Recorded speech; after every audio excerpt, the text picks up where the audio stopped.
म्हटलं की गोविंदांची लगबग सुरू होते. तर असाच एक गोविंदा चाललाय आता दहीहंडी फोडायला. बघूयात त्याच्या घरचे त्याला सोडतायत का. जोरदार टाळ्यांनी स्वागत करूयात अतुल तोडणकर आणि अदिती सारंगधार. मच गया शोर सारी नगरी रे, सारी नगरी रे. आया बीरज का बाका संभाल तेरी डगरी रे. आया बीरज का बाका संभाल तेरी डगरी रे. ओ बाबूराव चिंगम. हॅलो, मी बाबूराव बोलतोय. हॅलो, मी बाबूराव बोलतोय. मी बाबूराव बोलतोय. अरे मी बाबूराव बोलतोय. बाबूराव नमस्कार. नमस्कार. मी बाबूराव चिंगम. नाव कुठेतरी ऐकल्यासारखं वाटतंय. अरे कारट्या कुठे गेला. ए बाबूराव. ए तुझा बाप बाबूराव. अरे कारट्या मी तुझा बाप आहे बाप. राजू बाबूराव चिंगम असं नाव लावतोस ना. राजूला चिंगम चिकटल्यानंतर जो उरतो ना तो बाबूराव मी. क्या बात है. आता बाजूला जरा. काय काय झालं. काय शोधतोय. माझं मोर पीस मिळत नाहीये ते शोधतोय. काय मोरपीस. मोरपीस कशाला. ते लावून नाचायचंय. ए तुझ्या घरात ना. एकच मोरपीस लावणार आहेस ना. नाही मग अख्खा मोर घेऊन नाचू. वाईट दिसेल. कोण मी. मोर.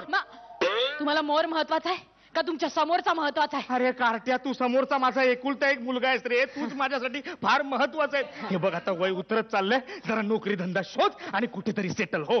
1000 रुपये. हा आपली पहिली कमाई. कुठनं कमवलेस. 51,000ची दहीहंडी फोडली. आपल्या वाट्याला 1000 आले. अरे ह्या थराला गेलास तू. पैशासाठी आपण कुठल्याही थराला जाऊ शकतो.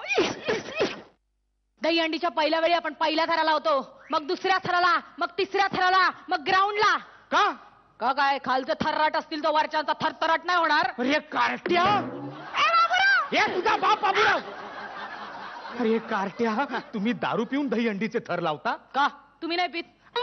आम्ही ओकेजनली पितो. आम्ही ओके पर्यंत पितो.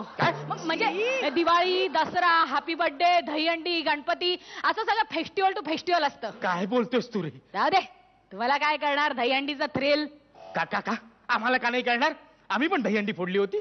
कधी बांधताना. बांधताना दहीहंडी फोडतात का. अरे दहीहंडी अशी आम्ही अशी बांधायचो अशी आणि आम्ही दहीहंडी ना उत्सव म्हणून साजरा करायचो. अशी दहीहंडी बांधली की खाली आम्ही नाचायचो.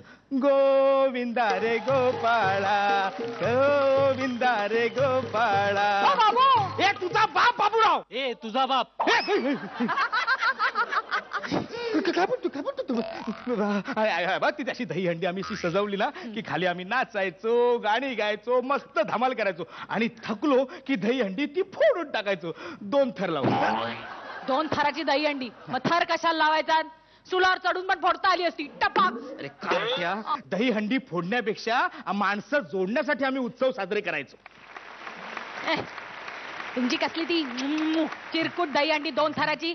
आमची 7-8 थराची दहीहंडी. अरे 10, 15, 25, 30, 35 लाखाच्या बक्षीस आमची स्पर्धा असते. अरे मला 1, 2, 3, 4 चिंगम चाळीची पोरं हुशार. ए वाजव.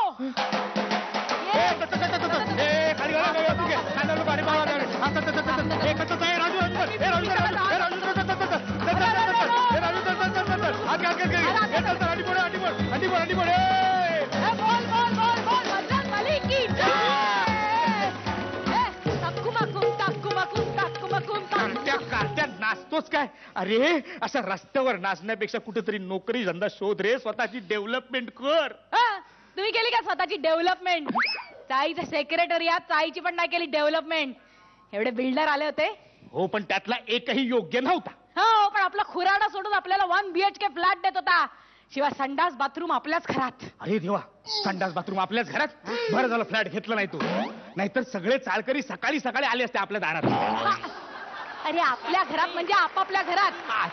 चाळीचा 40 मजल्यांचा टॉवर झाला ना तरी कॉमन संडास बाथरूम तुमच्या डोक्यातून जाणारच नाही. असू दे. याची रे काय आयुष्यभर 2 थराची दहीहंडी लावली. 2 थराच्या घरात राहिले. खाली घर वर पोटमाळा. अरे आम्ही 7व्या 8व्या थरावरून दुनिया पाहिली रे. समोरच्या टॉवर मधला तो चकचकीत मार्बलचा फ्लॅट आपलं स्वप्न आहे. अरे राजू, अशी मोठी मोठं स्वप्न पूर्ण करण्यासाठी ना आपले खालचे थर मजबूत असावे लागतात.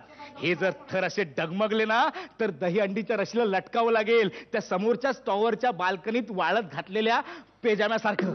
क्या बात फादर इंडिया, क्या फिल्मी डायलॉग मारा आपने. फिल्मी डायलॉग नाही, फिल्मी डायलॉग नाही, जीवनाचं सत्व आहे हे बघ. जीवन जगणं ही एक कला आहे. मग कलाकार कोट्यातनं तरी फ्लॅट मिळवा. अरे कलाकार म्हणून माझी नोंद शासन दरबारी नाहीये ना. जाऊ दे ना, मला भूक लागली खायला रे आता. आता का आता का दहीहंडी फोडायला गेला होतास ना, तिथे नगरसेवकाने गिळायला काही दिलं नाही का? दिला एक एक वडापाव. फक्त एक एक वडापाव? हा हो, भाऊंना काय बोलायचं नाही हा.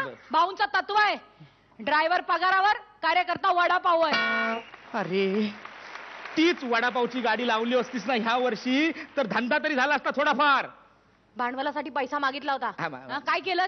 एवढासा चेहरा केला. नाही कसं आहे, भांडवलाशिवाय सुद्धा मी तुला एक धंदा सुचवला होता. आयुष्यभर कधी आपण पेपर वाचला नाही, निदान तो पेपर लोकांच्या घरी टाकून तरी यायचा ना. का आपली काय लायकी आहे की नाही? 4-5 मधले जोडून पेपर टाकून यायचा. आई शपथ नाही. मंडळाच्या कार्यकर्त्यांना घेऊन जायचं, थर लावायचे आणि प्रत्येक मधला पेपर टाकायचा. पहिला मधला, दुसरा मधला, तिसरा मधला.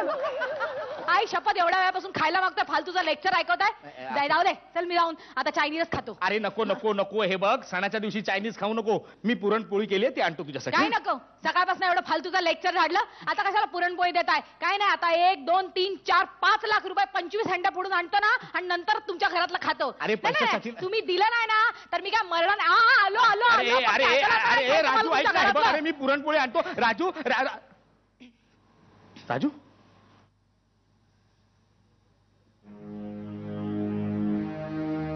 राजू गेला. गेल्या वर्षी दहीहंडीच्या सगळ्यात वरच्या थरावरून पडून माझा राजू मेला. उत्सव साजरे करा, स्पर्धा नको.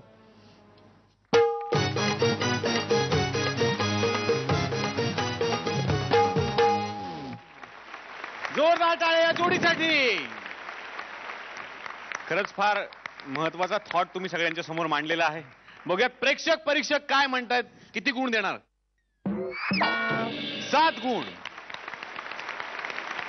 रेणुकाताई, तुमच्या ऍक्ट मधला शेवटचा मेसेज मला खरंच खूप आवडला, पण मला वाटतं की त्या मेसेज पर्यंत पोचण्यासाठी जो ऍक्ट लिहिला होता किंवा ज्या पद्धतीने थोडा परफॉर्म केलाही होता तो तेवढा विनोदी नाही वाटला. म्हणजे कुठेतरी एक सपकता वाटली त्याच्यामध्ये. त्यामुळे मला वाटतं की तुम्ही दोघं इतके फॅन्टॅस्टिक कलाकार आहात, तर you can do much much better than this. आणि आय एम शुअर की पुढच्या आठवड्यात तुम्ही खूप चांगलं कराल. थँक्यू.